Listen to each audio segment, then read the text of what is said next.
Video like जरूर कर लीजिए और ऐसे वीडियो लगातार फ्री में पाने के लिए चैनल को तुरंत सब्सक्राइब कर लीजिए और बेल आइकन को जरूर टैप कर लीजिए ताकि आगे भी सारे वीडियो आपको मिलते रहे। यूट्यूब में फॉलो करते हैं तो प्लीज ये वाला फ्री टेलीग्राम चैनल जरूर ज्वाइन कर लीजिएगा। सारे नोटिफिकेशन सारे अपडेट यहीं पे आते हैं, ध्यान रखिए। दोस्तों यूपी पीसीएस की हिस्ट्री की लेक्चर सीरीज़ का ये दूसरा वीडियो है। हम लोग कर रहे हैं UP PCS RO UP PCS 2024 के लिए जो भी हिस्ट्री में क्वेश्चन आए हैं 20 सालों में वो कर रहे हैं। इम्पॉर्टेंट है, इससे आपको बहुत सारे क्वेश्चन फंस सकते हैं। चलिए शुरू करते हैं। क्वेश्चन नंबर 12 कह रहा है, in the Chalcolithic period people of Maharashtra bury their dead under the floor of their houses in the. तो देखिए पहले इसका मतलब समझिए। देखो बरी का मतलब होता है गाड़ना, दफन करना, है ना। तो चालकोलिथिक पीरियड की बात कर रहा है तो ये मतलब है कॉपर एज की, मतलब हड़प्पन्स के टाइम की। तो देखो आज भी आप देखते हो अगर कहीं पे आप गए होगे कब्र में तो नॉर्थ साउथ डायरेक्शन में ही कब्र में गाड़ा जाता है लोगों को, है ना। तो ये तब भी नॉर्थ और साउथ पोजीशन में गाड़ दिया जाता था और घरों में गाड़ा जाता था। क्यों? क्योंकि ये जो थे डेथ के बाद भी लाइफ में विश्वास रखते थे कि भैया मृत्यु के बाद भी एक ज़िंदगी है। और साथ ही में जिसको गाड़ते थे उसके साथ उसकी फेवरेट चीज़ों को भी डाल देते थे, जैसे उसका फेवरेट डॉग है, बकरी है, कॉपर में मिरर है, कुछ भी उसकी इंपॉर्टेंट चीज़ है। जैसे आज आप फ़ोन बहुत यूज़ करते हैं तो आपके साथ आपका फ़ोन भी गाड़ दिया जाए, ये सब चीज़ें, ठीक है। 13 नंबर क्वेश्चन कह रहा है, evidence of बरीइंग the dog with human body. देखिए अभी जो मैंने बताया कुत्ते को भी उसी के साथ गाड़ दिया गया कि भैया ये आफ्टर लाइफ में इनके साथ ही रहेगा। तो ये बुर्ज़होम में हमें मिला है। कहाँ पे मिला है? बुर्ज़होम में, ठीक है, याद रखिएगा। क्वेश्चन नंबर 18 कह रहा है, Indus valley civilisation was non Aryan.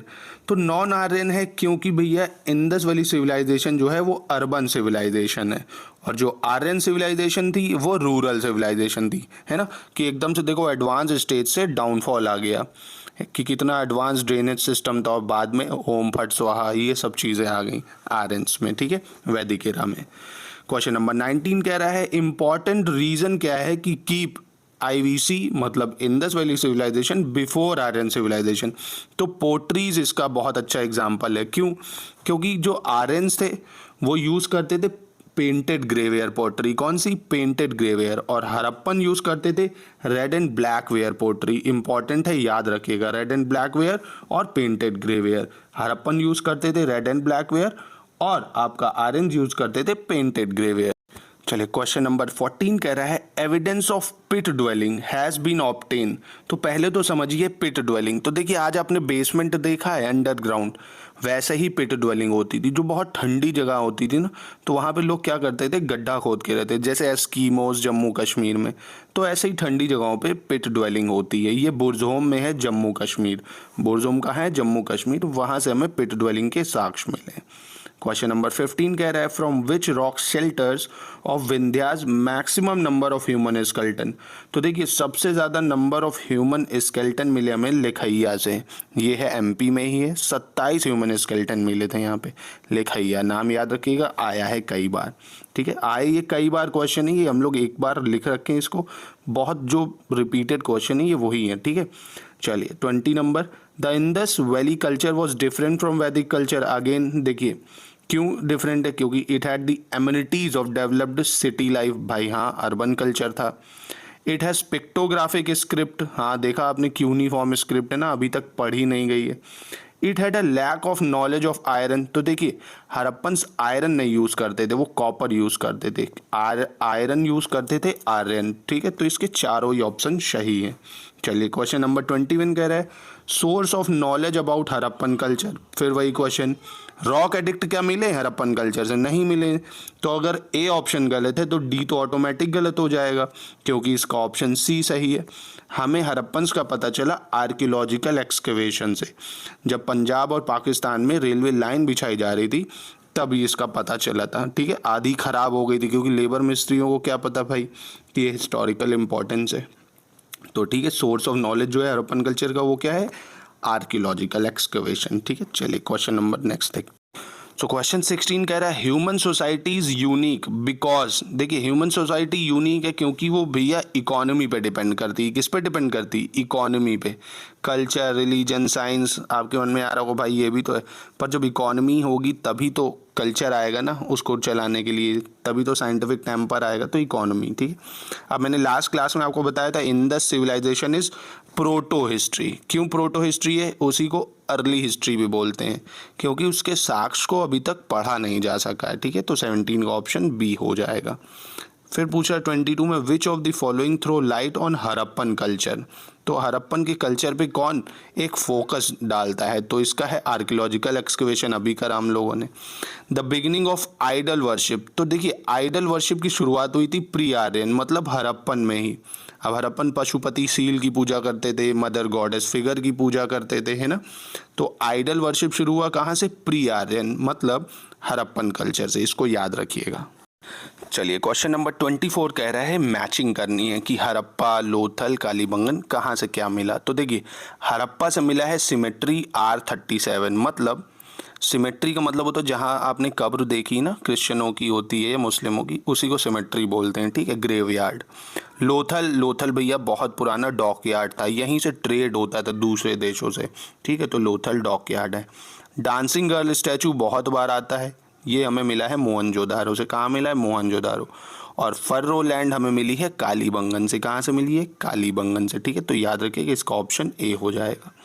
Great bath was found from, तो देखिए ग्रेट बाथ हमें मोहनजोदारो से मिली है। कहाँ से मिली है? मोहनजोदारो से ग्रेट बाथ मिला है, याद रखिएगा। क्वेश्चन 28 कह रहा है which of the following statement about the Indus civilisation is not true. तो देखिए अभी आपको बताया था कि पीपल न्यू अबाउट आयरन, ये गलत है। जो इंडस वैली लोग थे वो आयरन के बारे में जानते ही नहीं थे, वो आर्यन लोग जानते थे। ठीक है, तो इसको याद रखिएगा। तो अब कुछ हड़प्पन की इंपॉर्टेंट साइट है, कौन कहाँ पर है, किस रिवर पे है, वो आप याद कर लो, है ना, कई बार आ जाती है। तो देखो हड़प्पा पाकिस्तान में है, कौन सी नदी के किनारे है? रावी नदी के किनारे है। मोहनजोदारो भी पाकिस्तान में है, ये इंडस पे है। कहाँ पे? इंडस में। कालीबंगन भी आपका राजस्थान में है। कहाँ पे? कालीबंगन राजस्थान। ये कहाँ पे पड़ेगा? ये घग्गर नदी पे पड़ेगा। ठीक है, और बनावली हरियाणा में है। बनावली कहाँ है? हरियाणा में है। राखीगढ़ी भी कहाँ है? हरियाणा में है। लोथल गुजरात में है, ये भोगवा नदी के किनारे। कहाँ है? भोगवा नदी के किनारे। धौलावीरा भी गुजरात में है। ठीक है, रोपड़ पंजाब में। रोपड़ कहाँ है? पंजाब में, सतलज नदी के किनारे। रोपड़ कहाँ है? सतलज नदी के किनारे। मांडा जम्मू एंड कश्मीर में है। दैमाबाद महाराष्ट्र में है। आलमगिरीपुर यूपी में है। सुतकतगंदौर ये बलूचिस्तान में है। तो ये कौन सी साइट कहाँ है, कई बार पूछ लेता है कि भैया बताओ बनावली कहाँ है। तो बनावली हरियाणा में और राखीगढ़ी हरियाणा में है। ठीक है, कालीबंगन राजस्थान। तो इसको रट लीजिए भैया, बहुत बार आता है एग्जाम में। अब हम लोग आगे मूव करते हैं अपने क्वेश्चन नंबर 25 पे। तो अ प्लो फील्ड वॉज डिस्कवर्ड। तो प्लो फील्ड हमें मिली है कालीबंगन से। कहाँ से मिलती है? कालीबंगन से हमें मिलती है प्लो फील्ड। अब देखिए फिर आगे ना कौन सा स्टेट कौन सी नदी पे था? तो हड़प्पा रावी नदी पे था। रोपड़ सतलज नदी पे था। लोथल भोगवा नदी पे था। कालीबंगन घग्गर नदी पे था। ठीक है, तो याद रखिएगा, आता है ये, रट लीजिए एकदम इसको।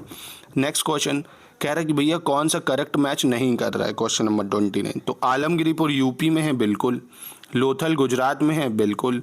कालीबंगन क्या हरियाणा में? नहीं, कालीबंगन राजस्थान में है। बनावली हरियाणा में है। राखीगढ़ी हरियाणा में है। रोपड़ पंजाब में ही है। ठीक है, याद रखिएगा। क्वेश्चन नंबर 30 कह रहा है कि मैच करो फिर। तो अभी बताया आपको, मांडा कहाँ है? जम्मू कश्मीर में। कहाँ है? जम्मू कश्मीर। दैमाबाद कहाँ है? दैमाबाद महाराष्ट्र में है। ठीक है, कालीबंगन राजस्थान में है। राखीगढ़ी हरियाणा में है। ठीक है, तो ये कुछ रहे इंपॉर्टेंट क्वेश्चन, बहुत अच्छे से इसको करिएगा, इस इम्पॉर्टेंट है, एग्जाम में बहुत बार आते हैं। हम लोग मिलते हैं नेक्स्ट लेक्चर में, उसमें आपको और 20 इंपॉर्टेंट क्वेश्चन कराऊंगा विथ डिस्कशन। ठीक है, जल्दी जल्दी से मैं भगाऊंगा नहीं इसको, आराम आराम से करेंगे ताकि आपको रिटेन भी हो चीज़ें। ठीक है, गुड डे गाइस।